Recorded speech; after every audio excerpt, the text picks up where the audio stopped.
Go. Assalamualaikum warahmatullahi wabarakatuh. Kenalkan, nama saya Rano Oktarilta dengan NIM 210737072. Baiklah, di sini saya akan menjelaskan prinsip kerja dari beberapa komponen sensor terkait ujian tengah semester dengan mata kuliah teknologi sensor dan kontrol elektronik otomotif. Baiklah, di sini saya masuk dengan sensor yang pertama, yaitu sensor TPS. Sensor ini bertugas untuk memastikan tertegas tetap pada posisi serta sudut bukaan sesuai.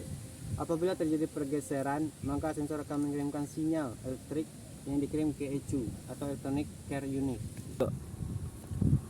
Selanjutnya adalah sensor NTC atau sensor negatif temperature coefficient. Sensor ini bekerja apabila suhu tinggi, maka resistasinya yang berbentuk adalah rendah.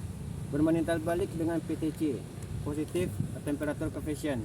Apabila suhu tinggi, maka resistasi terbentuk adalah tinggi. Baiklah, sensor selanjutnya adalah sensor NTC atau sensor negatif temperature coefficient. Cara kerja sensor ini adalah apabila suhu tinggi, maka resistansi yang terbentuk adalah rendah. Berbanding terbalik dengan PTC, positif temperature coefficient. Apabila suhunya tinggi, maka resistansi yang terbentuk adalah tinggi. Sensor selanjutnya adalah sensor IAT. Go. Sensor ini berfungsi untuk mengukur atau mendeteksi temperatur udara yang masuk ke dalam intake manifold. Setelah itu, sensor ini akan mengirimkan sinyal output berdasarkan suhu udara masuk yang mendeteksi ke ECU.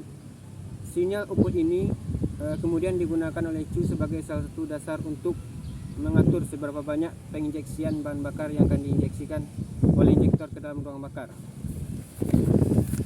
Misalnya sensor ECT. Cara kerja sensor ini adalah resistasinya akan menurun ketika suhu air pendingin naik dan sebaliknya. Letak deteksi ECT ada di blok mesin atau di bagian bawah rumah termostat. Sensor selanjutnya adalah sensor EGR. Cara kerja sensor EGR ini dengan memasukkan gas sisa pembakaran yang dikeluarkan mesin melalui exhaust manifold. Sebelum keluar ke knalpot, ada sebuah katup yang berhubungan dengan intake manifold. Katup ini sebagai jalur gas buang untuk kembali ke intake manifold. Sensor selanjutnya adalah sensor APP. Selanjutnya adalah sensor APP. Sensor APP atau Accelerator Pedal Position adalah alat device elektronik yang memberikan informasi signal 5 volt DC bahwa tuas pedal gas telah ditekan kepada ECU atau Powertrain Control Module.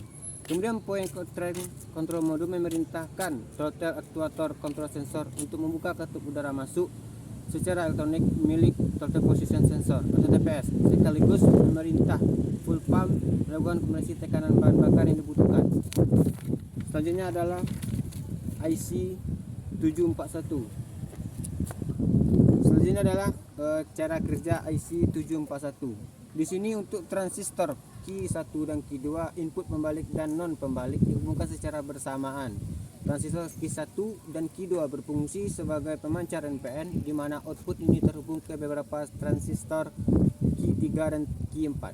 Q3 dan Q4 ini beroperasi sebagai amplifier common base. Jenis konversi ini mengisolasi input yang memiliki koneksi dengan Q3 dan Q4 dan menghilangkan kemungkinan umpan balik sinyal yang mungkin terjadi. Baik, itulah beberapa sensor, cara kerja sensor. Jika ada kata yang salah, saya mohon maaf. Wabillahi taufiq wal hidayah. Wassalamualaikum warahmatullahi wabarakatuh.